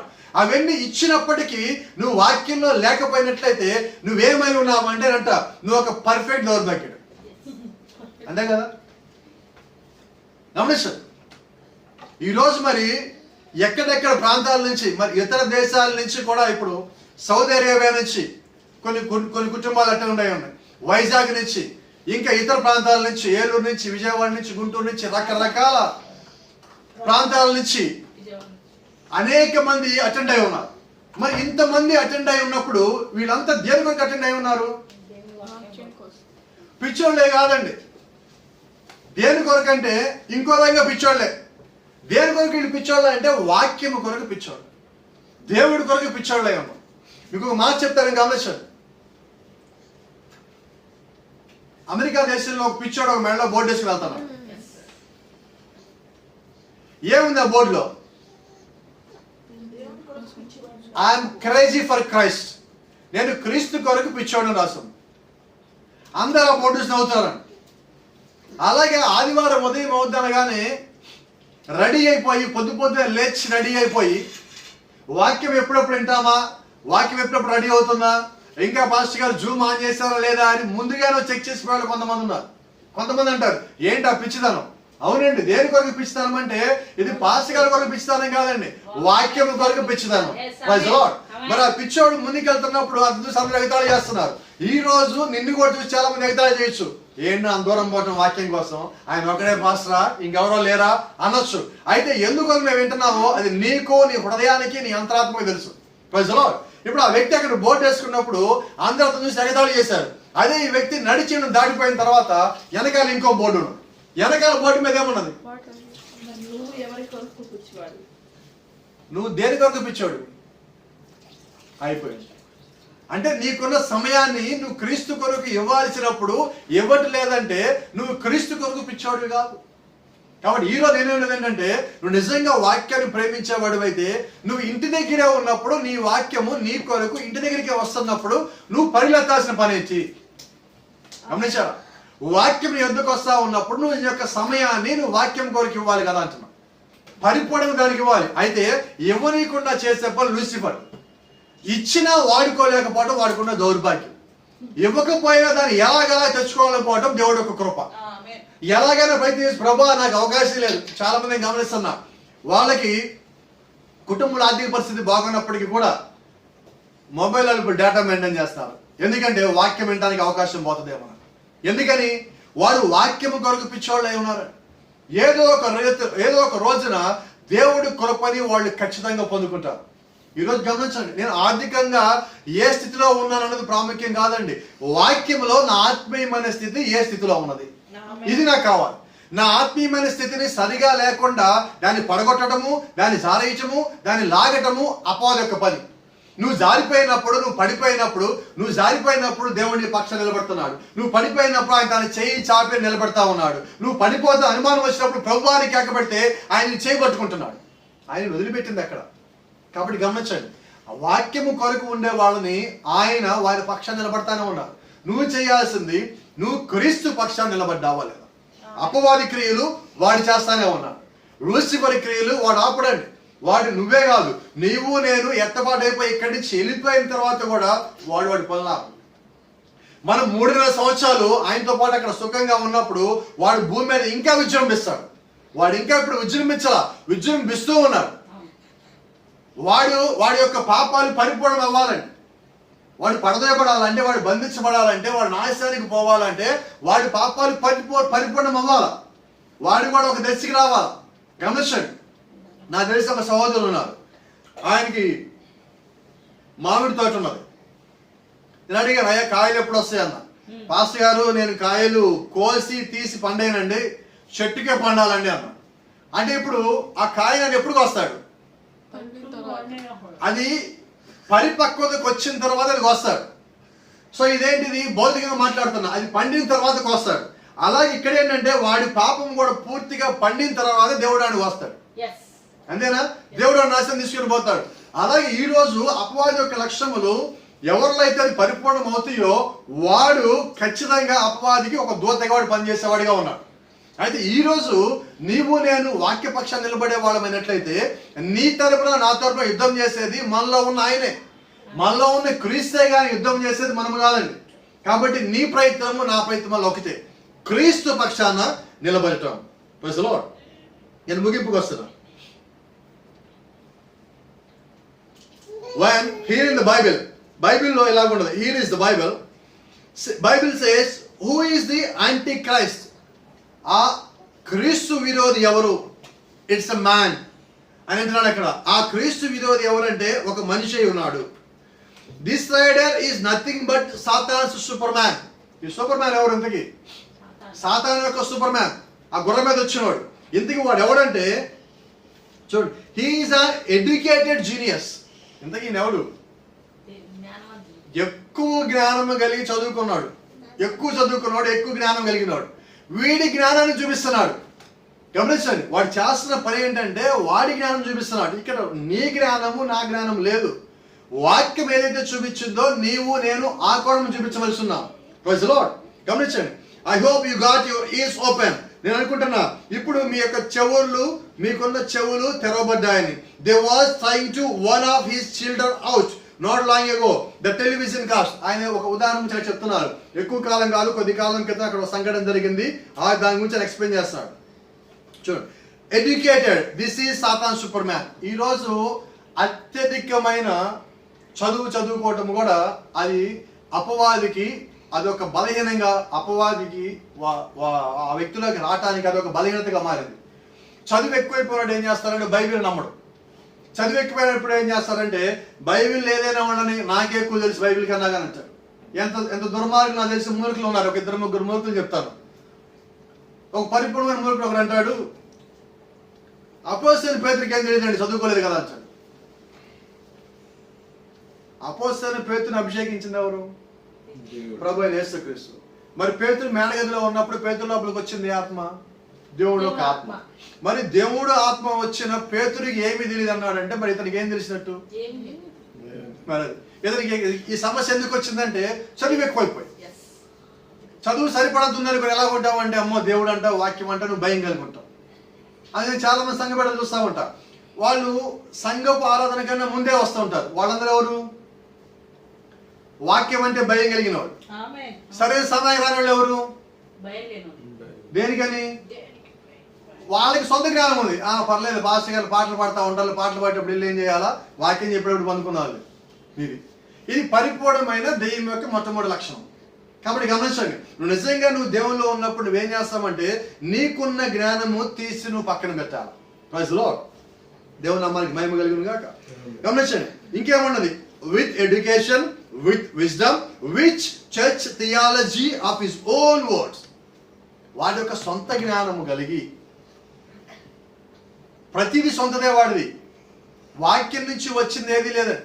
వాడు పూర్తిగా సొంతదే కలిగి ఉన్నాడు. అయితే గమనించండి, ఇవన్నీ వాడు ఎందుకని కలిగి ఉన్నాడంటే, and he rides his white denominational horse to deceive the people. ఎందుకు వాడు వచ్చాడు? ఎంతకి వాడు వచ్చిన కారణం ఏంటి? To deceive his people. దేవుడి యొక్క ప్రజలని మోసగించడానికి వాడు వచ్చాడు. అయితే ఇక్కడ గమనించండి, అకార్డింగ్ టు మాథ్యూస్ 24:24, మత్తయి సువార్త 24:24 ప్రకారంగా అక్కడ ఏం రాసిందంటే, ఏర్పరచబడిన వారిని సైతము మోసపరిచే ఆత్మ అంత్యకాలం ముందు తిరుగుతూ ఉంటుంది.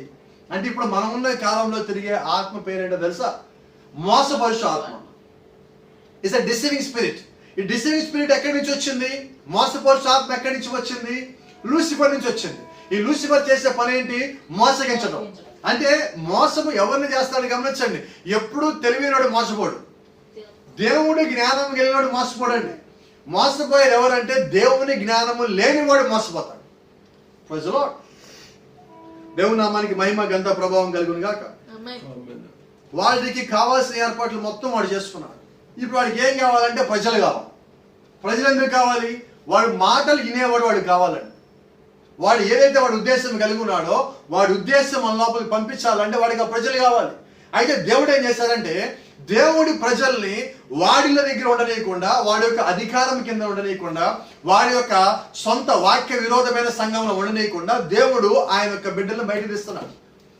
దేవుడు అక్కడి నుంచి బయట తీసి వాళ్ళందరినీ ప్రపంచం మొత్తంలో ఒకే ఒక సంఘంగా దేవుడు మార్చున్నాడు. ఆ ఒకే ఒక్క సంఘం పేరే వధువు అంటాం. గమనించండి, చాలాసార్లు మీకు చెప్పే మాట మళ్ళీ మీకు జ్ఞాపకం చేస్తున్నా. ముగింపులో ఉన్నాం మనం. లోకంలో ఉన్న వారిని, లోకంలో ఉన్న తన వారిని దేవుడు బయటికి పిలిచి వాళ్ళని సంఘంగా చేస్తున్నాడు.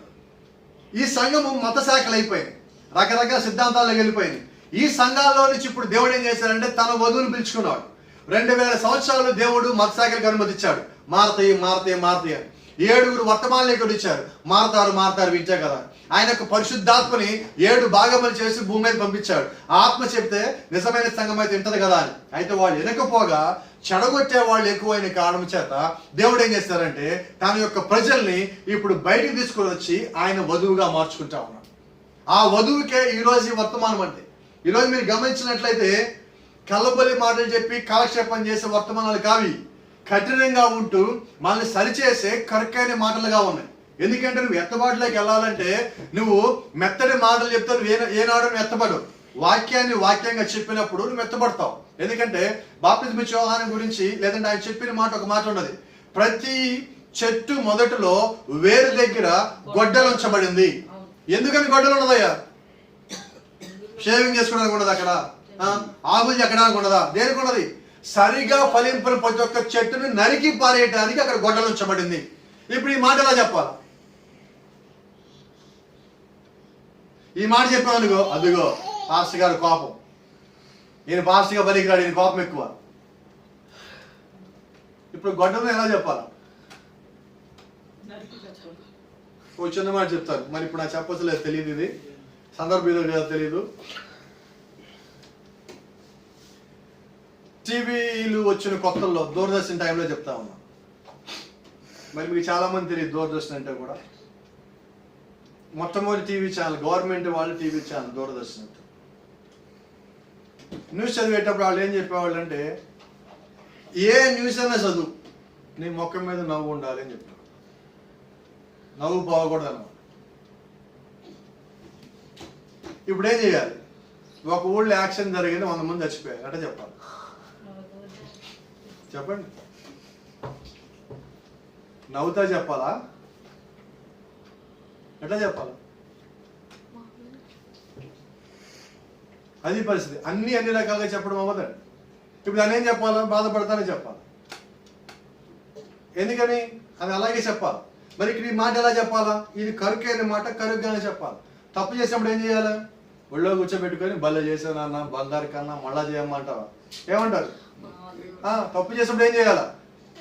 గద్దించాలా. గద్దించేది దేనికి? సరి చేయడానికి. ఓ పాస్టర్ గారు నువ్వు కోపపడతాను, పాస్టర్ గారు అసలు అంటే ఇది ఎలాగుంటుంది? పరిపూర్ణమైన అపవాది సంబంధులు. నిజంగా నువ్వు దేవుని సంబంధం అయితే ఏం చేస్తావంటే తప్పు ఎవరితుందో చూసి సరి చేసుకుంటావు. నువ్వు వాక్య సంబంధం అయితే ఏం చేస్తావంటే తప్పు నాలో ఉందా, నీలో ఉందా? నాలో ఉంటే నేను సరి చేసుకుంటా, నీలో ఉంటే నువ్వు సరి చేసుకో అనే విధంగా మనం ఉన్నప్పుడు క్రీస్తులో కలిసి ముందుకు పోగలుగుతాం. లేకపోతే నీ దారి నీదే, నా దారి నాదే. ఒకవేళ దేవుని చిత్తం మీద అక్కడికి వస్తాం, లేదంటే అక్కడికి కలవం. అంతే, అవతలొడ్డుకు పోవాలి. మనందరి టార్గెట్ ఏంటి? మనకున్న లక్ష్యం ఏంటి? మనకున్న ఉద్దేశం ఏంటి? మనకున్న కోరిక ఏంటి? ఆశ ఏంటి? What to go to the beyond the river, other side of the river. ఇప్పుడు మనందరూ ఒక ఉద్దేశం ఏంటంటే ఆ నదికి అవతలొడ్డుకు పోవాలి. అక్కడికి వెళ్ళి మనం కలవాలి. అక్కడ మోషే ఉన్నాడు, అక్కడ ఏలియా ఉన్నాడు, అక్కడ ఆదాము ఉన్నాడు, అబ్రహాం ఉన్నాడు, ఇర్మియా ఉన్నాడు, ఏషియా ఉన్నాడు, మీకా ఉన్నాడు. వాళ్ళందరూ అవతలు ఉన్నారు. అక్కడ అనేక మంది పరిశుద్ధులు ఉన్నారు. షారా ఉన్నది, రెబ్కా ఉన్నది. వీళ్ళందరూ అవతల పక్కన ఉన్నారు. వాళ్ళందరూ మనం కలవాలంటే you have to obey the word. వాళ్ళందరూ మనం కలవాలి. వాక్యాన్ని విధేయత కలిగి దాని లోపల తీసుకోవాలి. అప్పుడు అవతలకు పోగలుగుతావు. నువ్వు వాక్యాన్ని సరిగా తీసుకునే స్థితిలో పడిపోయినప్పుడు అవతలొడ్డుకు పోవాలని ఆలోచన నువ్వు కలిగి ఉండకు. దేవుని యొక్క వాక్యం నువ్వు కలిగి ఉన్నప్పుడు వాక్య ప్రకారంగా జీవిస్తాయి యొక్క ప్రయత్నాన్ని నువ్వు పూర్తిగా చెయ్యి. ఎంతవరకు నువ్వు చేయగలవో అంతవరకు చెయ్యి. ప్రభా ఇదిగో నేను ఇంతవరకే చేయగలను అంటావా, అక్కడి నుంచి దేవుడు ఆయన యొక్క బాధ్యత తీసుకుంటాడు. Then God will take control over you. If you take a decision, నువ్వు ఒక నిర్ణయం తీసుకున్నప్పుడు then obey the word, then live it to God. వాక్యాన్ని విధేయుడు అయ్యి ఉండి నువ్వు దేవుడికి దాన్ని వదిలిపెట్టు. Then God will take control over you. అప్పుడు దేవుడు నీ మీద నియంత్రణ తీసుకుంటాడు. ఈరోజు చూడండి, we would like to take so many decisions every day. But the next day will fail all the decisions. మనం ఏం చేస్తామంటే ఈ దినము ఒకే రోజులో అనేక నిర్ణయాలు తీసుకొని ఏం చేస్తామంటే మర్నాడే ఆ నిర్ణయాలు మొత్తం వ్యతిరేకంగా ఉండి అవి చెయ్యం, పాటించాం. దానివల్ల ఏమవుతుందంటే మనమే మోసం చేసుకుంటున్నాం. ఎవడో వచ్చి మనల్ని మోసం చేయడం కాదు, కానీ ఈరోజు మనమే మోసం చేసుకుంటున్నాం. ఆ రీతిగా మనం ఉంటే ఇదే సరి చేసుకోవాలి. ఎందుకంటే కాలం చెప్తా ఉన్నది, బైబిల్ చెప్తా ఉన్నది, వర్తమానం చెప్తా ఉన్నది. We're at the end of the age, we're at the end of the church ages. మనం కాలముల యొక్క అంతములో ఉన్నాం. We're end of the end time, అంత్యకాలం యొక్క అంతంలో ఈరోజు మనం వచ్చి ఉన్నాం. సో ప్రతి వారం మనం దగ్గర పడుతున్నాం. ఒకసారి మన చుట్టుపక్కల పరిస్థితులు చూసినప్పుడు మనలో వాక్యం పట్ల నిజంగా ప్రేమ ఉంటే ఒక రకమైన భయం కూడా కలుగుతుంది. నేను ఇంకా సరి చేసుకోవాల్సి ఉన్నదేమో, నేను ఈ రోజే సరి అవ్వాలి అనే స్థితికి మనం రావాల్సి ఉన్నది. ఒకవేళ ఇంకా అపవాది యొక్క ఉచ్చుల్లో, కుట్రల్లో, పన్నాగాలు ఉన్నానేమో, నేను దాని నుంచి త్వరగా బయటకు వచ్చి నేను దేవుణ్ణి కలవాల్సి ఉన్నాను. ఇది నీ అంతటా నీకు నీ హృదయంలో పుట్టాల్సిన ఆలోచన. Praise the Lord. God bless you. దేవుడు మిమ్మల్ని అందరూ దీవించును గాక. ఆమేన్.